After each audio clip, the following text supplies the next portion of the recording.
Haay hordoftoota keenyaa jirtu nagaa keessan nageenyi waaqayyo isiniif haa baay'atu. Akkam jirtu nagaadha nutis jirra nagaa keenya akkam isin jiru jireenyi hordoftoota koo biyya keessaa biyya alaa jirtanii nagaa keessan jirtu nutis jirra nagaadha. Jidduu kana badeetanan jira jechuudha. Biyya deemeen ture. Biyya deemee bulii torban tokko darbeera garuu bulii 10 wayii akkasittiin achi turee dhufee kanattan badeen isiniin jedha. Akkam isin jirtu miti nagaa keessaniyyuu. Achitti immoo garuu maatii biran deemee ture. Viidiyoo cal jettanii waraabdanii silkii keessa kaa'uun dhuga namatti hin tolu jechuudha. Yoo yeruma sana waraabdanii yeruma sana gadhiistan malee neetworkiin hin hojjetu ture. Anis immoo viidiyoo waraabaan turre jechuudha. Achitti viidiyoo 2-3 wayii waraabee intarneetiin na adeemsisuu didee silkiin immoo namaan baatu jechuudha. Viidiyoo baay'ee waraabdanii lafa kaa'uudhaafi kanaaf jedhee tananii badee viidiyoo si waraabne baay'ee isaa jechuudha. Kanan maatii bira deemee yoo yeruma sana waraabanii yeruma sana gadhiisan malee viidiyoon namatti hin tolu. Yeroo silkii keessa waraabdanii keessanii silaa osoo waraabame amma asitti hin gadhiifama jechuudha viidiyoon. Inna baadiyyaan ture. Baadiyyaan immoo baay'ee tokko namatti tolaa das nama jedha jechuudha. Maatii bira deemeen kanatti badee jechuudhaan. Warroonni maaliif baddee eessa deemtee maal taatee naan jechaa baatanii galatoomaa dhufeen jira. Qaatan illee gale garuu haalumatu xiqqoo viidiyoo hojjechuun waan natti mijataan jiru. Viidiyoon yoo waa tokko hojjettan malee cal jettanii yoo wanta hojjetamoo jiraate malee yoo calluma jettanii haasaadhuma sirraa haasooftanii namatti hin tolu jechuudha viidiyoon. Namnis immoo ni ilaalu. Kanaaf jedhee tanan badee jechuudhaan. Inna har'a maalan hojjedha seetanii.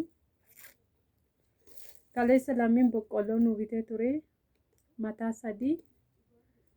3 birrii 100 bitee jedhee garuu hin beeku. Ani garuu hin amanne. Mataa 3 birrii 100 akkamitti bittaan jedheen.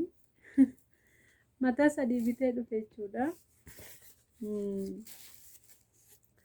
Innaa galgala mataa 2 irraa nyaannee amammoo mataa tokko tafee jechuudha. Jechumaan ammaafan hin xabbasu yeroo kana jedhee tananii isa xabbasaan jira jechuudha. Kottaa nyaadhaa boqqolloo garuu widdiidha. Birrii isaa widdiidha malee hin mi'aawu boqqolloon isaan mana jechuudha. Amma naa miti. Kun akkuma argitanii maandaja fideen jira. Kun olaalaa. Kun akkasittiin haala kanaan boqqolloo xabbasaa jira. Argitanii? Innaa kanattan bade malee waa biraatiif miti. Nagaa kootiin isiniin jedha. Maggaarajaan koo immoo hidhamee jira. Hin qoshosha harki namaan qoshoshiisa eetananidha jechuudha. Kunoo kun ejersadha. Ejersaan as godhee. Innaa hordoftoota koo kanan isiniin jedha akkam biyya deemaa jirus isinitti himnee akkan achi jirus isinitti himnee waayifaayiin baay'ee rakkoodha. Baadiyyaatti immoo amma hin hojjetu. Kanattan isiniin jedha eddan galees immoo mana viidiyoo hojjetaan jiru. Kun haala kanaan boqqolloo xabbasaa jirra. Kottaa nyaadhaan isiniin jedhaan. Warri biyya keessa jirtan nyaattaniittu erga boqqolloon bahee ani hin argine iyyuu akka bahee maaliif biyyan turee dhufes waan ta'eef achi baheen beeku jechuudha kara katamaatti. Baadiyyaan jiraanii ofii kootiif. Innaa katamaa deemeen beekuun isiniin jedha.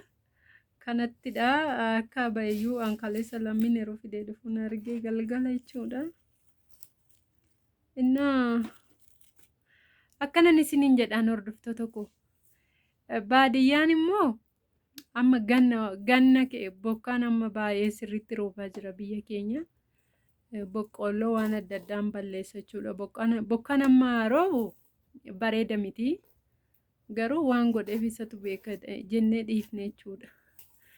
Innaa bokkaa nama roobu bareedduu miti. Garuu baay'ee bokkaan roobaa jira baadiyyaattis asiis baay'ee roobaa jira bokkaan biyya keenya amma Itoophiyaadha. Yoo amma caame midhaan bareeda ta'a. Garuu caamuu baate akkanumatti itti fufee hin beekamu. Ruuzii nu ergitu jechuudha as biyya Arabaati. Warroonni biyya Arabaa jirtanis warroonni biyya guddatte jirtanis waan achitti ofii keessanii nyaattani nu ergitu jechuudhaan.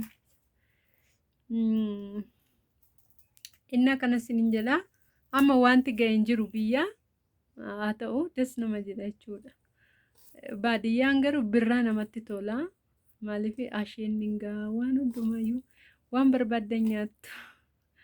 Ani garuu deemee aannan bichaan argadhe aybii nyaadhe aybii fa'aan dharra'ee ture aannan fa'aa dharra'een ture. Achi deemee waan akkasii nyaachaa bahin dhufee jechuudha. Rifeensa koos achittan dhaadhee dhufee siistarii kiyyan naadhee jechuudha. Amma immoo feenala bareedduu rooftii waaqa qalaaliin beektu. Inna kanan sinin jedha like share naa godhaa malee hin banne jiran sinin jedhaan hordoftoota koo kunoo akkanatti boqqolloo xabbasaan jira kottaa nyaadhaan sinin jedha.